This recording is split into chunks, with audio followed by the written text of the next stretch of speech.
Hello and welcome to Sideways. I hope you've had a good summer and that you aren't too disturbed at the prospect of the days drawing in. This is my favourite time of year, I think. Although, thinking about it, I'll probably say that about every season when it arrives. Martin certainly had an enjoyable summer, and he tells us all the details of the things he's been doing that he wouldn't have had the benefit of if he hadn't stopped drinking. There are guitar-shaped coffins, people being attacked by two animals simultaneously, the drawbacks of wearing short trousers, and some thoughts about neckties. On top of that, to ease us all in gently, we're discussing 5 indicators to look out for that could mean you're at risk of becoming dependent on a substance or behaviour. It's nice to be back with you. 5 signs of addiction. Good morning. Good morning. Can you hear me okay? I can. Have you got a new stand for your mic? No, it's just a slightly different configuration, that's all. Have you been working on that through the summer? Yeah, to get it right, yeah. Have you had a few dry runs? Not really. You can't have the dry runs, can you? You've either got the runs or it's dry. Well, exactly, yeah. It's an oxymoron, isn't it? You're a moron. Easy. We're 2 minutes into the new season and you're abusing me already. I don't think we're 2 minutes in. Not that far, no. No. Anyway. Good to be back. Yeah.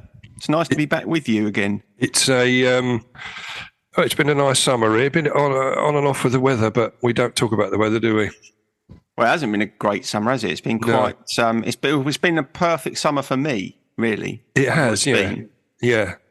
But not us that like to get down to the beach and stuff. Not so good.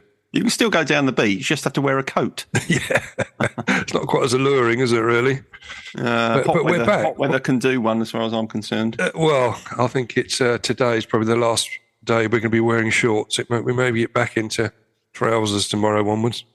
Yeah, I hope Charles isn't listening because he used to wear shorts virtually all year round. All year round, yeah, he did. I know some people that do that. Do you? Yeah, I think one of the guys I know, he's done 4 straight years now without ever putting a pair of long trousers on. Wow. Which is quite good, isn't it? Well, I suppose when you think about it, I don't know about you, but when I was at school, certainly when I was at junior school, I wore shorts every day, and so you'd have to walk to school in the freezing cold weather in your shorts. I mean, that's what you had to do, wasn't it? Oh, it was school uniform. That was regulation school uniform, so you had no choice. That was it's virtually child abuse, wasn't it? It was, yeah. It's nice to go to secondary school when you get to put some long trousers on. Anyway, episode 176, this one, mate. So we're cracking back on again, aren't we? 176. I know. Who would have thought it? Eh? Well, we certainly wouldn't. But I think it's quite fitting we return during Recovery Month. I think so. It's quite nice, isn't it?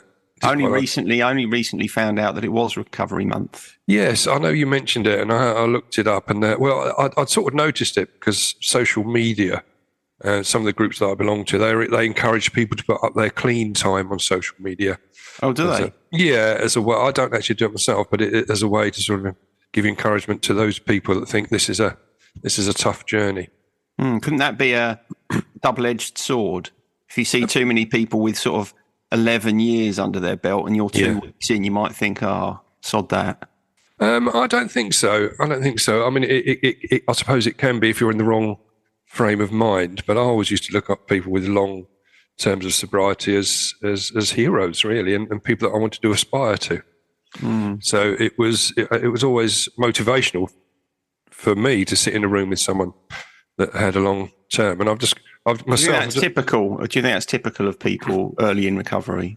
Mainly. Yeah, mainly. You do get some that would find it tricky because especially if they're constantly sort of relapse and have issues where they keep coming back and keep having to start the clock again. It can be, I suppose, a little bit demotivational. But generally speaking, it's quite a good thing to put up there to show that it is possible. All right. So I was working mine out. I'm 11 years and 10 months roughly, and today I've done 4,335 days sober. Well done. Which It's just over 104,000 hours. That's quite good. Without a drink. Without a drink. No, remembering back, I didn't think I could go for 1 hour. So to do 104,000, I'm quite pleased with that, I've got to say. I've probably got a good 12 hours without one in me. That's not bad. It's not bad, is it? I was just thinking, if you're 11 years, 10 months into sobriety, into recovery, then you're just about to start secondary school, aren't you? In fact, I can wear long trousers. Exactly. So you can get out of your recovery shorts. I can, yeah. You can get your recovery long strides on. Yeah. I remember, but I don't want to be that kid that turns up to secondary school still wearing shorts and gets his leg slapped for the first week. Did that happen? Did anyone turn up to secondary school with shorts on? Yeah, I did. I remember one kid turned up. No, get out. Yeah. Got his leg slapped while with the other kids and soon saw the error of his ways. I would have thought that if you turned up to secondary school, first day of secondary school in shorts, slapped legs would be the least of your worries.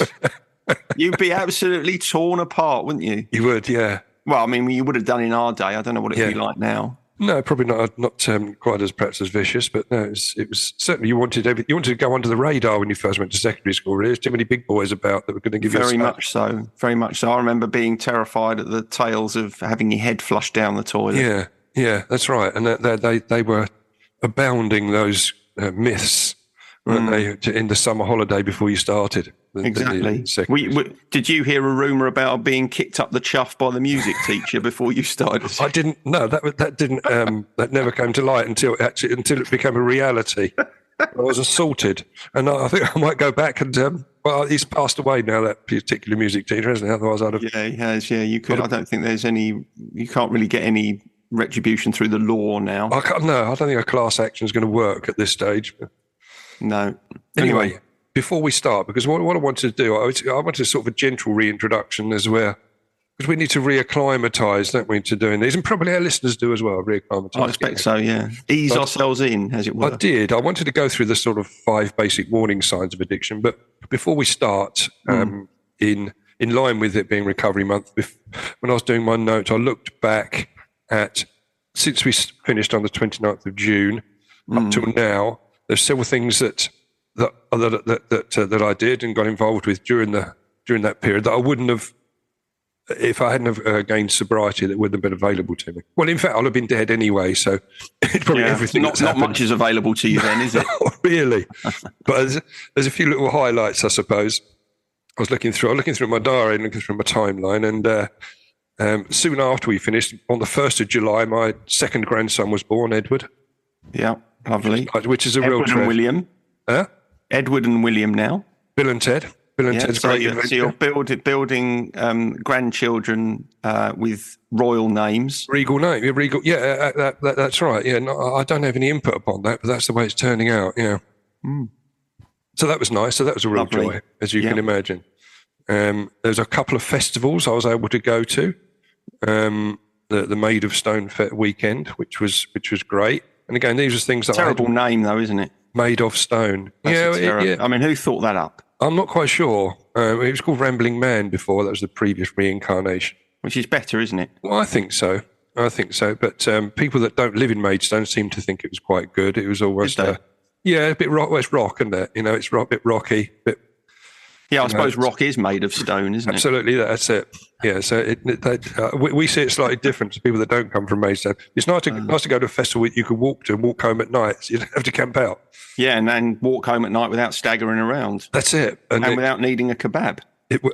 All those things. Yeah. Because there's a couple of weeks later, there was another festival up at Moat Park as well, which was called Rock the Moat, and that was a tribute band festival.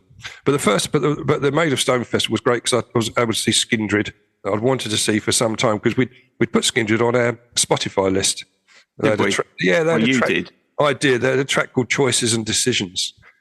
And I remember that was the first time I sort of discovered them. And then to see them live, they were just fantastic. So, are you being paid by them?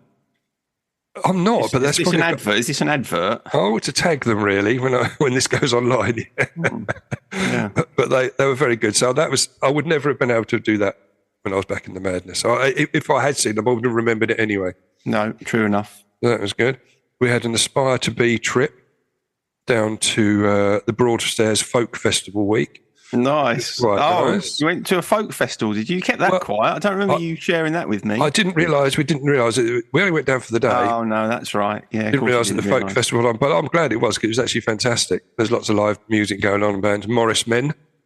Yeah, I was just going to ask. I was going to ask you if there was any Morris dancing down there. I imagine there would be. There were loads. There was sort of, I think there was about a dozen different. I don't know if they're called troops of Morris Men, all different ones. I don't know what they're called. I don't know what. Someone will put us straight on that. I hope so. Last time I went to the Broadstairs Folk Festival, there was a very good second-hand vinyl tent. I seem to remember, and I enjoyed browsing through that for a lengthy period. You know, browsing through second-hand vinyl is a bit like browsing through a second-hand bookshop. You know, you can lose yourself for hours, can't you? Oh, you can. Yeah, you could. Yeah, there was a tent like that there. Yeah, I think we were most amused by there was a tent selling things like key fobs and different bits, but they had little slogans on them we were laughing at, which says, you know, it's gin o'clock, that sort of thing. You know? Nice. Yeah. I did take a picture of it. I can't remember what it said on there. I'll have to put it up on the on Facebook, on our Facebook page. But we were laughing at those, just showing how ingrained it is into society, and everyone celebrates getting pissed. Yeah, very much. Well, particularly at a folk festival. I mean, I expect there were quite a lot of people walking around with their tankards on their belts. Well, yeah, it wasn't too much of it really. It was lovely. It was nice. It was nice and warm, and it was a lovely atmosphere. It was great. See, that's folk music for you. Yeah, and the people that follow it tend to be gentle folk, don't they? We do, yeah. Like me. Like you, yeah. Mm-hmm. And in August, my eldest grandson turned 5, William. Did he wipe any bogies on anyone? He did. No, he didn't. But he did. He put his one of his school shoes in the sink and filled it with water. Which I think he thought it was a way of getting out of school, but he had to go in his plimsolls. So yeah, so that taught him a lesson, didn't it? You can't force your way out of school by that method. So that's the reason he did it, was it? He put his shoe in the sink, filled it with water, thinking that he'd get out of a day's school. He wouldn't admit to that particularly, but it seemed to be that was the inclination. Yes. He had to go in his plimsolls. Brilliant. He got his leg slapped, probably. Yeah, but not by his fellow pupils, I suspect. Not by his fellow pupils. The next thing I had on there was something that perhaps I wouldn't have minded missing, which is that you and I watched England lose to Spain in the Women's World Cup final. Yeah, we did. We had, well, I mean, in fairness to us, we had quite a good record of watching finals together this year, didn't we? Well, we watched 1-1-1, I think. Yeah. Yes. Yeah, I watched the West Ham one. And so then we spoilt it by watching the ladies. The ladies, yeah. Spain. But of course, it was all overshadowed, wasn't it, by Louis Rubiales. That's him. Is the president? Remember his name. He doesn't sound like he should be involved in football, does he? Well, he's not going to be involved. He's not anymore, is he? It's not. I mean, I was quite shocked at that. It's a shame that it was overshadowed, because I think Spain were the better team. You know, we lost to the better team on the day, but it was by the next day it'd been overshadowed by, what's her name, Jenny Hermoso? Yeah, got kissed, the captain of the Spanish team. Yeah, and it's all gone crazy since then, hasn't it? Yeah, it was a strange setup, so it's a bit of a shame. And then we obviously later on in August we had your birthday. Yeah, which is obviously an highlight. occasion always to mark, isn't it? It was, and it was very good too. And on the 1st of September, I went to the first sober event in Maidstone, put on by this new company doing sober events. It was a sober gig. What was it like? Which was lovely, absolutely brilliant. Was it? Yes, it was held in the Harmony Theatre in Wrengravett. Were there people? Do you think there were people who were not sober but enjoying a sober event? I don't know. People who weren't in recovery or didn't have a problem with drink. You know, people like me. There were those people nice, exactly that as well. Yeah, it was nice, and that was I watched my mate Nick Moore. He was playing with his band. Well, he was playing with a band called the Fresh Dogs, they were absolutely brilliant. And I saw him again the next day. I saw Nick Moore, because there was another festival I went to the following day, which was the Yellow Flower Festival, which was over in Yalding. It was in a beer garden, actually, which is a bit strange. Was it indeed? But it was a tribute to one of the lads that comes to groups. It was a tribute to his mum, and there was a few live bands on, and again that was lovely. And I wouldn't have. If I'd have gone, it's strange because it was in a beer garden that I I used to have an office in Yalding, if you remember rightly. I do remember, yeah. And that was a pub I could sneak off to. So I did spend quite a few hours in that particular beer garden. It looked different. It looked different now through sober eyes. Yeah.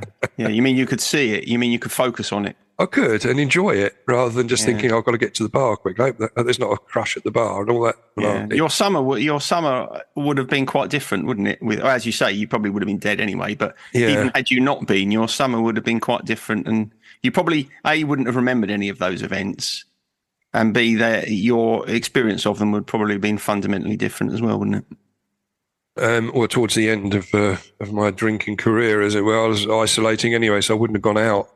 It's too difficult to get out, really. It's just sitting at home, curtains drawn, drinking vodka. And the last thing I just wanted to mention was that I felt it was very nice to be invited to judge an art competition with my daughter Lizzie, my youngest daughter Lizzie. As you know, she's an art. She heads the art department up at her school, which is invited to judge an art competition, which he then invited me to come down and assist her with, which I thought was lovely. Oh, it is lovely. It's nice because, again, that wouldn't have happened. The relationships I had with children and with everyone sort of were crumbling during when I was in the madness. But it was a place called, it's a bit of a mouthful this, but it was the West End Windlesham District Agricultural and Horticultural Society annual show. Wow. You couldn't get that on a T-shirt, could you? No, you couldn't. You went with the tour dates on the back. Once a year it is. But there was judges there judging the fruit and the vegetables. You didn't get involved in that then? And no, I have no expertise in that area. No, you've been to the farmers market this morning buying apples and pears, haven't you? I have. Not pears, but I did buy some apples this morning. Okay. Yeah. But that was good. So I felt quite humbled to be invited. And who was the art created by? Just anybody you fancy local people. I could have entered, couldn't I? Well, you're not local, but I'm assuming that they wouldn't mind if you had some from far and wide. There was a children's category you could have got. What are you trying to say? That's disgraceful. It's rather. That's strange. Not the sort of response you expect from a judge. No, it isn't. Right? No, you're belittling my efforts. Yeah, no, we didn't actually do the children's ones. We were doing the adult ones, and it's surprising how closely aligned mine and Liz's taste in art is, because it was very easy for us to judge it without any great consultation between us. I remember you always used to go on banging on about you didn't like the light in a bloody painting or something when I was looking at one with you. I say, what do you think of that? Oh, no, I don't like the light. Well, yeah, it's that sort of thing. I mean, but Lizzie's far greater expertise than I ever had, so it was nice to listen to what she had to say was able to say about technique and that sort of thing. So. Were there any entries that consisted of people painting album covers on the back of leather jackets? Unfortunately, not. No, I think it had just been me in that category. And that would have been right in your wheelhouse in terms of judgment, wouldn't it? I'd have come away with first prize on that one. Wow, you've had a packed summer, haven't you? It's been great. It has. And I still think every day, thank God I don't drink anymore, because I couldn't have enjoyed any of that. Well, I'm not expecting any entry on your gratitude list this week, because you've had about 14 items there. On the gratitude list, I've put everything as above. Yes, all those are on there effectively. That's nice. Well, a very busy summer. It has been. Obviously, I could ask you what you did during the summer. But you're sober anyway. It's the same as every summer. I did the same as I do every summer, hoping to avoid any hot weather. Yes. Yeah. Walking the dogs. Yes. And dossing about. Yeah. That's full, isn't it? Although I did find a couple of things that I thought would pique your interest over the summer break. The first one, and they both relate to things that we'd been speaking about before the break. The first one, do you remember we had a conversation? You'd found some company that made strange shaped coffins. Yes, I do. Yes. Well, I found a report about John Graham, who apparently was the guitarist with a band called the Ramrods. The Ramrods, I like that. Yeah, and he was buried in a Fender Strat shaped coffin, right? And I thought, well, okay, that's fair enough. But then I thought about, when you looked at the picture, obviously it looked just like a Fender Strat. But I thought, what's going where the neck is? Yeah. They sort of forced his legs into a very sort of tight space there, because that doesn't, I wouldn't be comfortable being buried like that. I want a bit of space. Well, yeah, he'd all be cramped up in the body of the guitar, wouldn't he? Perhaps he could get one leg down the neck. It'd be awkward. That's what I was worried about. I thought he's probably contorted into an awful position there. Well, he's dead. Which He made don't me know, think does about it? my own choices. I think Yeah, I'd yeah. probably, if I was going to be buried in something guitar related, I think I'd probably go for a very large amp or a Marshall stack, because there's quite a lot of breadth there, isn't there? There is. I mean, the traditional coffin shape is coffin shaped because of that reason. It's Correct. It's about correct. right, isn't it? Exactly. You wouldn't want to be buried in a flute, would you? No, you wouldn't. No. So that was the first thing. And the second thing I saw, which was a headline that tickled me, although wasn't funny for the woman involved. Okay. But it was Texas woman injured after hawk drops snake on her. Yeah. Quite bad. Who dropped the snake on her? A hawk. A hawk? Oh, right. Okay. I'll just read you the start of it. It said, a Texas woman was attacked by a hawk and a snake at the same time after the bird, which eats snakes, accidentally dropped the wriggling serpent on her. Peggy Jones was mowing her lawn when a passing hawk dropped a snake on her before swooping down to angrily try to reclaim its meal. Oh, my God. The snake wrapped itself around her arm and began striking her face as the bird sunk its talons deep into her flesh. Oh, well, poor old Peggy Jones, was it? Poor old Peggy Jones. That's a double Peggy whammy, Jones. isn't it? I mean, the chances of you being attacked by a hawk, I imagine, are quite slim. Yeah. And the chances of being attacked by a snake are quite slim. Yeah. But being attacked by both of them at the same time, well, that is not a lucky day, is it, by any stretch? No, it isn't. No, that's coming together. I mean, the chances are, if you went to the bookmakers to put a bet on that's going to happen to someone, you would get very long odds, wouldn't you? Very, very long odds. Not that I want to talk about gambling, but no, I don't know why you brought gambling up. It's a disgrace. Anyway, that's a good story. But poor old Peggy, we'll have to. I wonder if she's okay. Well, I don't know. It doesn't say.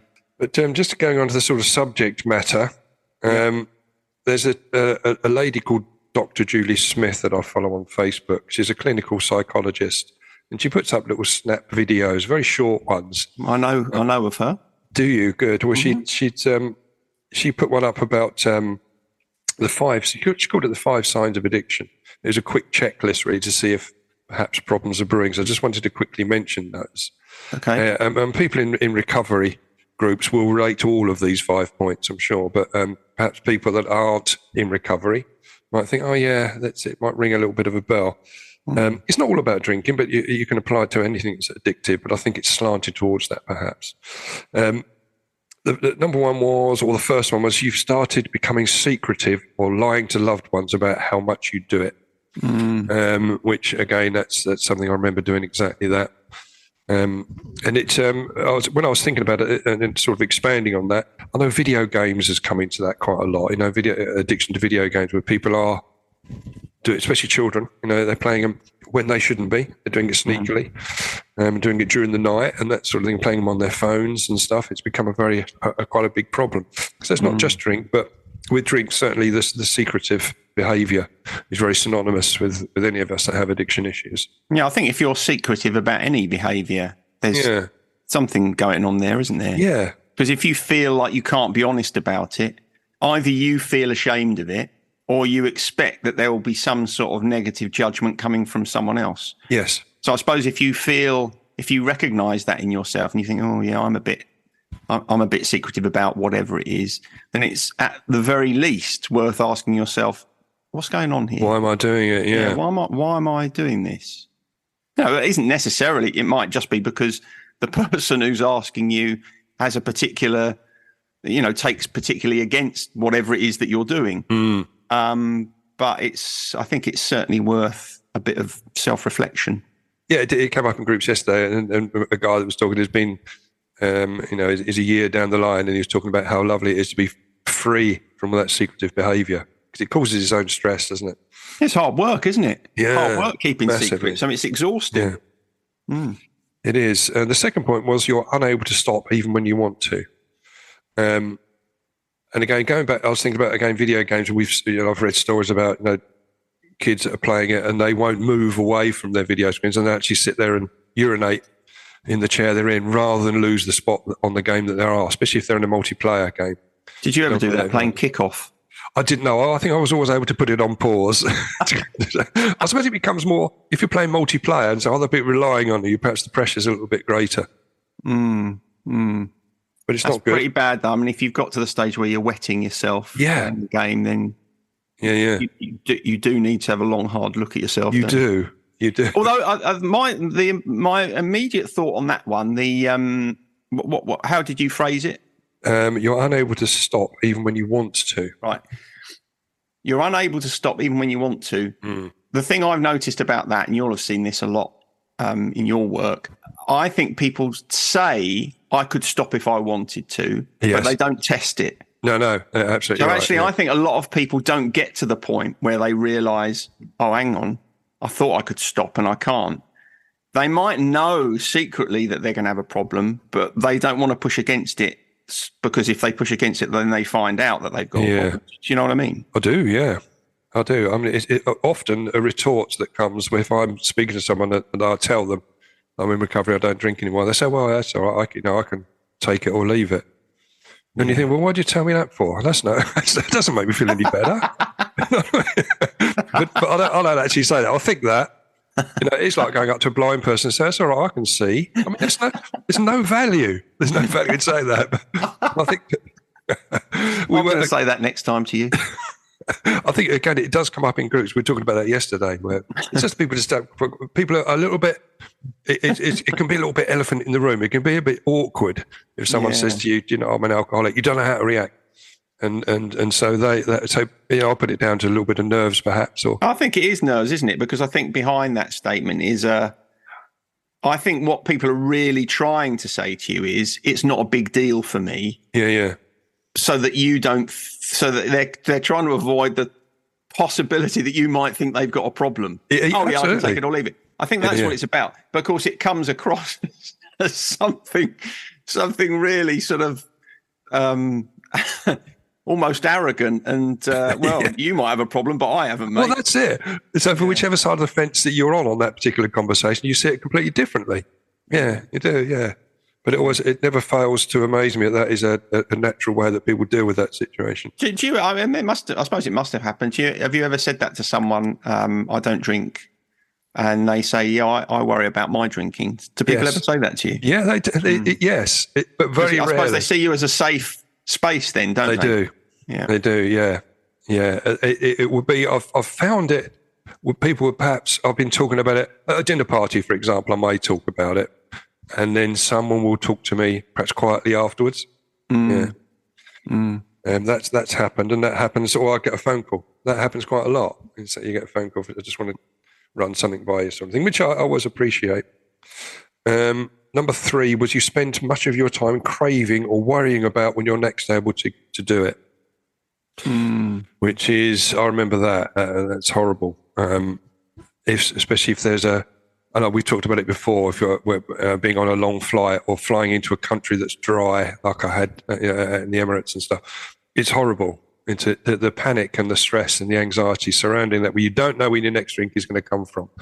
It's horrible, which is why you tend to end up just staying at home, where you can control that totally. Yeah. Could you add something to that? So could you also add there, which I suppose is, I mean, it is related, but it's a subtle difference. I wonder if it's also the constant thinking about it. Yeah. Because it might not be that you're worrying about when you're next going to be able to do it or anxious about that. But I think, quite often with any sort of addictive behaviour or substance, you're just occupying your mind all the time, isn't it? All the time, yeah, it is. It is. It mentions it. It says you spend much of your time craving or worrying about when you're next able to do it. The craving, if you are involved in it all the time, 24/7, then the cravings are not there, because the availability is constantly around, which is what I certainly, from my point of view, and certainly most of my fellow addicts will back me up on as well. You have to organise your day around never running out, and that's exhausting. Or organise your life. Day 2 of that or day 3, exactly the same. Very much Groundhog Day situation. Yeah. Number 4, it's having a negative impact on important aspects of your life, such as relationships, physical and mental health. It's quite obvious that's a repercussion for addiction, but it's quite worth just reminding ourselves of that. I mean, obviously, your deceit and secrecy that'll be the first thing that will start having a negative impact on your relationships. Right? Yeah, absolutely. But the physical and mental health, certainly you drink to forget that you're realizing that things are going downhill. So it does spiral. And the last one was prioritizing. And that prioritizing has caused you to neglect other responsibilities like performing at work or studying, for example. Paying the mortgage. Paying your mortgage, paying your bills, paying any bill that comes in. And I think a lot of people at that point will tell us, and it's a phrase that I really don't like, and we've mentioned it before, about even though you're still at work and you're drinking, you call yourself a functioning alcoholic, which as we know is still an alcoholic. Yeah, and it also you can't function forever, can you, like that? Oh, it'll catch up with you. It definitely was. It did with me. I was able to function for a while, but it will take its toll. But people, it's almost like a softening of the term alcoholic. It's okay, I'm a functioning alcoholic. It's almost if it gives you carte blanche to carry on.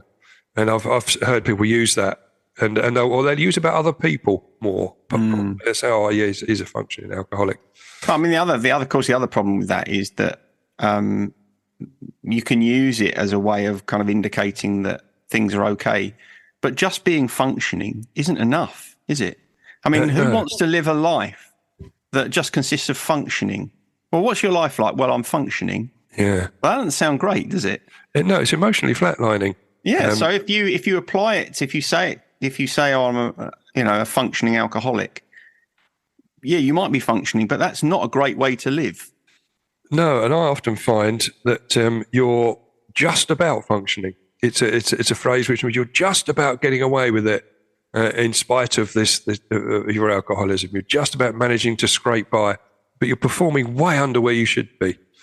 Or where you could be. Or could be, yes. Yeah. So you're white knuckling it, really.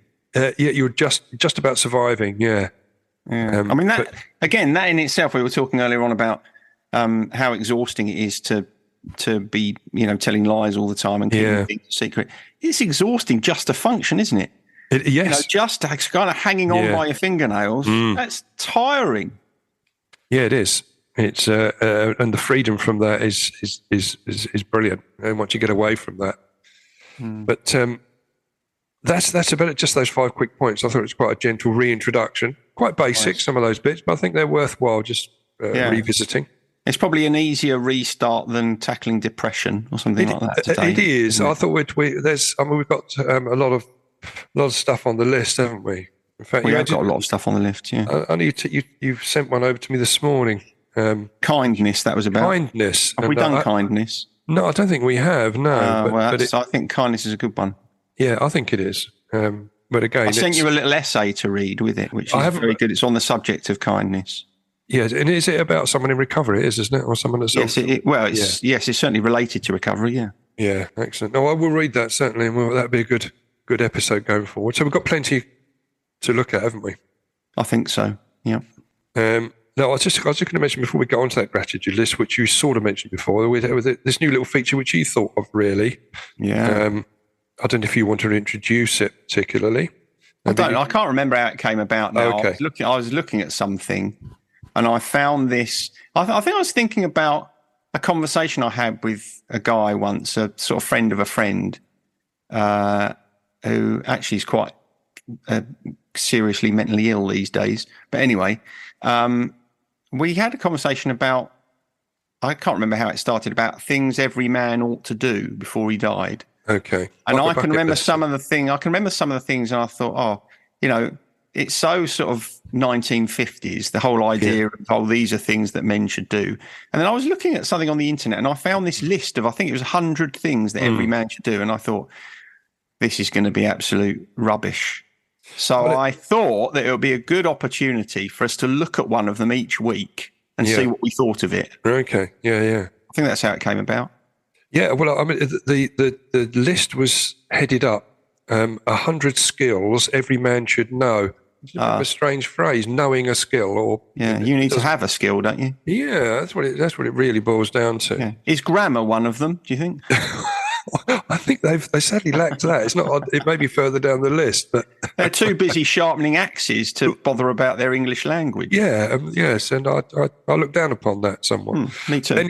But the first one, I thought I'd just take number one off the list because I thought it was quite interesting, which was learning how to tie a necktie. So to tie a tie, which again, going back to school uniform, you learn that back then, don't you? You do.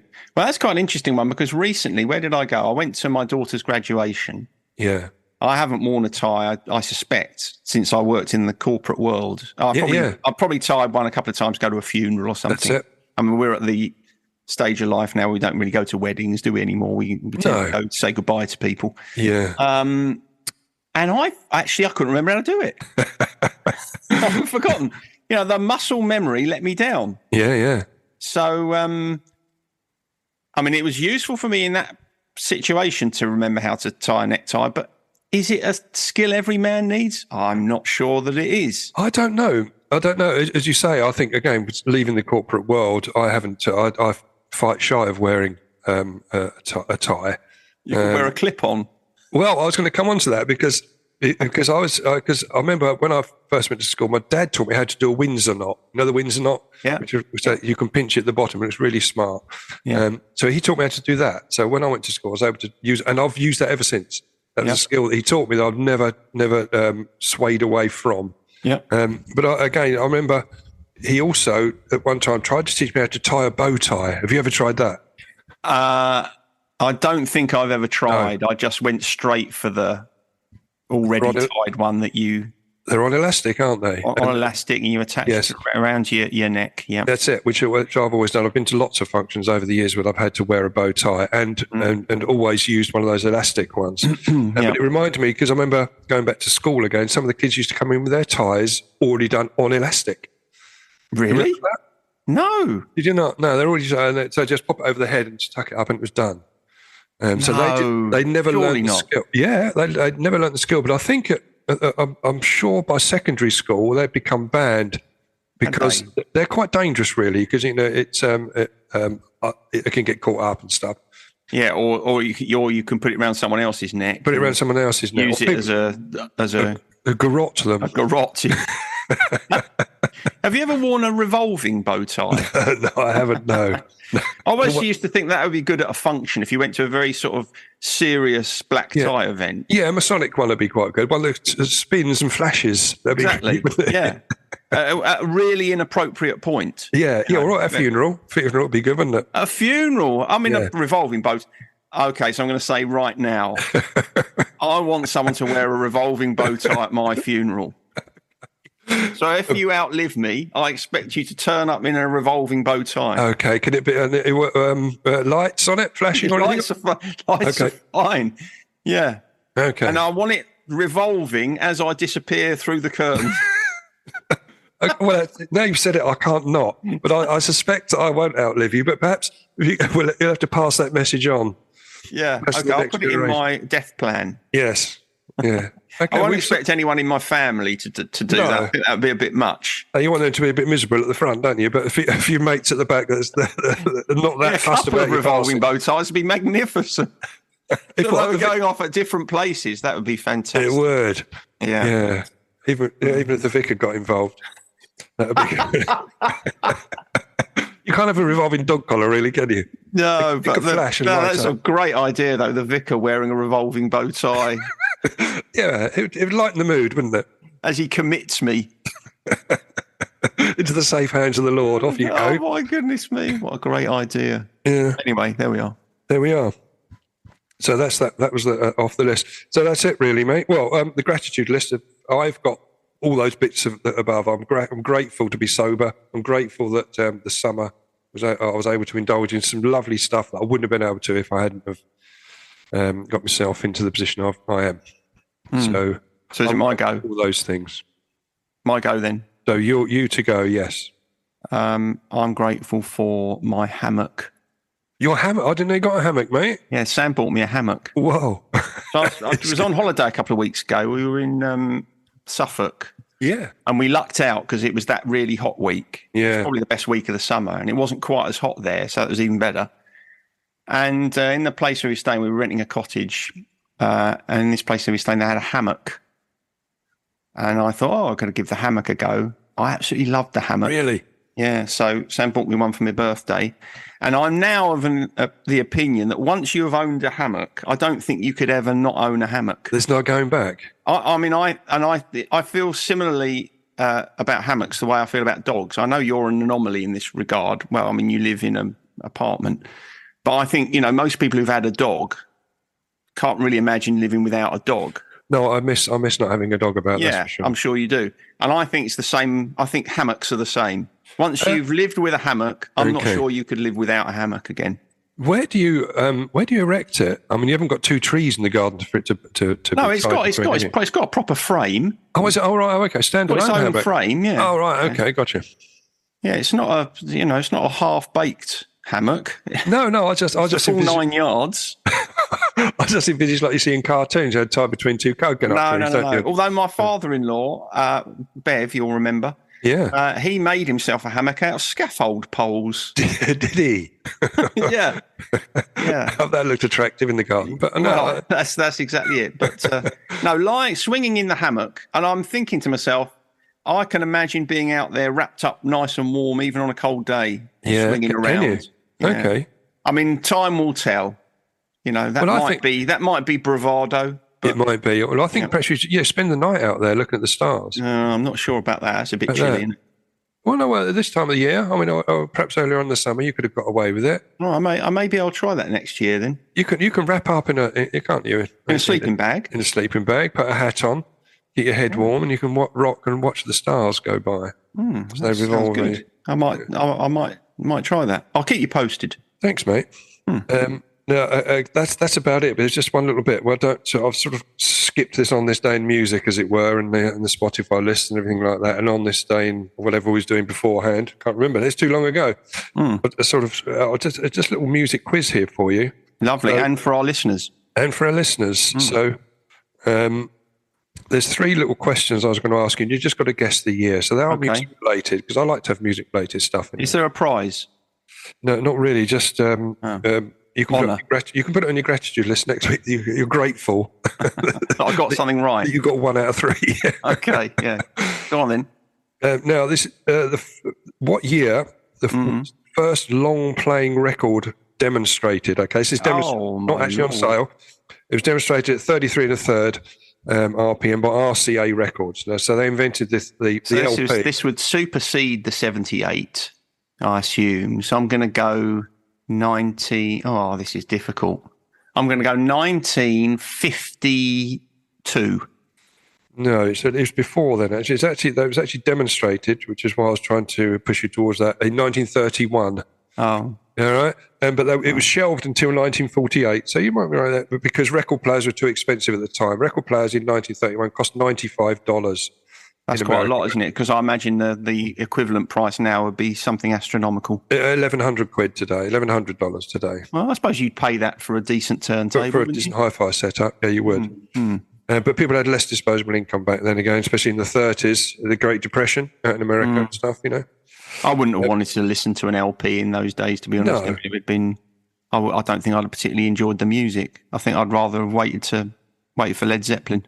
Yeah, exactly that. Yeah. Well, what year did I buy my first LP? My first LP that I owned myself. Oh, okay, this is probably easier then. I'm going to get reasonably close here. I'm going to say 1972. Oh, 1 year out, 1971. Yeah. Who was it? T-Rex. Mark Bolan. Yeah, Mark Bolan's here. The Slider. Yeah, paid for it in instalments on my mum's catalogue. Did you? Yeah. Was it Grattan catalogue? Was it either Grattan's or K's, Littlewoods or something like that. Yeah. Did you see it in the catalogue after you'd been looking at the women in their underwear? Like we all did when we were kids. Come on. Yeah. My mum ripped those pages out before it got to us boys. The second one was the second question. That one about when did I buy? Well, that was an aside, really. Yeah, I guessed that. What year did Queen film and release the single Bicycle Race? They filmed it at Wimbledon Greyhound Stadium. Do you remember the video? Yeah, I do. Yeah. That was recorded and then they released the single. 1978. Yeah, bang on, mate. I don't know how you got that, but that was Well, remarkable. it's interesting because that album, Jazz, I think, wasn't it? It was the album Jazz, wasn't it? Was it on Jazz? I can't remember. I think it was now, on mate. Jazz. And in the gatefold of Jazz, there was a Yes. picture Yeah. of loads of naked women on bicycles. Yes, absolutely right. And yeah. at the time, my sister was doing her ophthalmic training at the ophthalmic hospital, as was in Maidstone. Yeah. And she had a friend called Chris May, who was also doing his training there.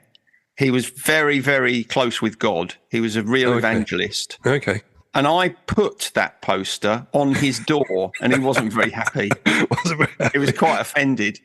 And so I suppose I kind of remember that time. I remember that was the sort of age I was. So that was, I had something to anchor my. You did. answer You had a reference point. But I was reading about that. You're right. There were 65 naked females on bikes, and the bike rental company, because they rent all those bikes, requested that Queen bought all of those seats because they didn't want them back after they found out what they'd been used they for. probably would have wanted them cleaned, wouldn't they? Properly, quite rigorously. They wanted Queen to buy them. Actually, I don't think I ever got that poster back from Chris May. So, Chris, if you're listening, if you still got that poster, I wouldn't mind it back. Just I suspect nostalgia. It's gone on the fire if he is. Oh yeah, it would have gone on the fire anyway. You wouldn't have got away with that these days, would you? I mean, no. Like, wasn't there a Supertramp album indelibly stamped that had some bare breasts on the front? I don't know. I've got a feeling there was a Roxy Music album as well. I don't think you'd be able to do it now. No, you couldn't. No, you're right. I think a Roxy Music one had them on the front cover. Yeah. The last one was just. Can you remember the year that Paula Yates was found dead after a suspected drug overdose? Okay, this is going to be tricky.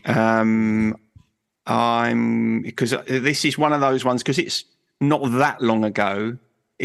For some reason, it's easier to get it wildly wrong. It is, yeah. So I'm going to say it was 2004.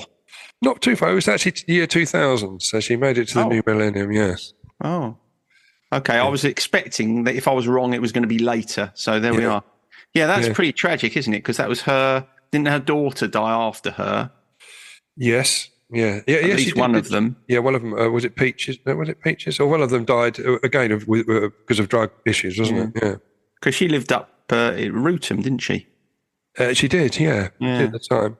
Do you remember? I know that's not going to be terribly interesting for most of our listeners. No, it's not really. But I remember because she was married to Michael Hutchins at the time. Or she might have been estrangement, but she was with Michael Hutchins. And I thought, wasn't he dead by then? I don't think. No. Well, I remember him. Do you remember him turning up at Maidstone Magistrates Court, Michael Hutchins? No, I don't. Yeah, he was on some drug charge that he'd been caught up over at some. I can't remember the name of the hotel he stayed in now, Country Park that they used to stay in. But yeah, he was with her then. But yes.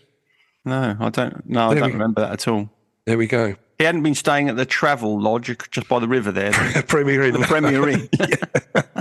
I wish I could remember the name of the park there because it's beautiful. I've been there myself a couple of times, but it's lovely. But anyway, that's by the by. That's about me for this week, mate. So you were right. I got 1 out of 3. That was a bit spooky. Yes, you did. I expected the LP one to elude you. Yeah. Well, it did elude me. But you probably expected all 3 of them to elude me, if we're honest. To be honest, yes. But when you guess the year come, I always listen to Popmaster on radio. Or it used to be on Radio 2, and now it's on Great Hits Radio. I've never heard it. Guessing the year, always really tough. Yeah, I've never heard it. And you do fancy yourself as a bit of a Ken Bruce, don't you? I look a bit like him in some ways, yeah. The same hairstyle. As long as you're not like Bruce Hornsby in The Range. The last thing I want to be like. Isn't it The Range where they sell bottom sniffer beer for dogs? They do sell that. Well, they did at the time we did the episode, which was many years ago now. It was an early one, wasn't it? I've got a feeling it was called Bottom Sniffer, wasn't it? Bottom Sniffer was the beer for dogs, special beer for dogs. What did we call the episode Bottom Sniffer? Because if we did, that would have been clickbait, wouldn't it? I think we did call it Bottom Sniffer, yeah. Oh, so it was clickbait. We were shameless, weren't we? We were shameless, yeah. I think we pontificated at that time about beer, bottom sniffer beer for dogs. We were talking about heroin for hamsters, weren't we? And yeah, that's it. Yeah, crack for cats. Pretend crack for cats. Get them on drugs early. Cats on crack. Anyway. All right. I think that's enough, isn't it? We've dripped on way too long. Yeah. All right, then. I've got to edit this now. I forgot. You've got to get I back got to that most old of my routine. life back during the summer, and I didn't Yeah. have to edit these I know. Yeah. fiascos. Yeah, exactly. All right. All Okay. right, mate. See you later. Bye. Bye. Sideways was created by Graham Landy and Martin Pankhurst. If you want to read more about our work or sort through the extensive archive of past episodes, just visit grahamlandywellbeing.co.uk/sideways-podcast. You can follow us on Twitter or Facebook or Instagram at Sideways Podcast, and you can email us if you have a question or if there's something you'd like us to cover. But most of all, we want to tell you how grateful we are that you come and listen, and we ask that if you've enjoyed what you've heard, that you spread the word. And we'll see you next week.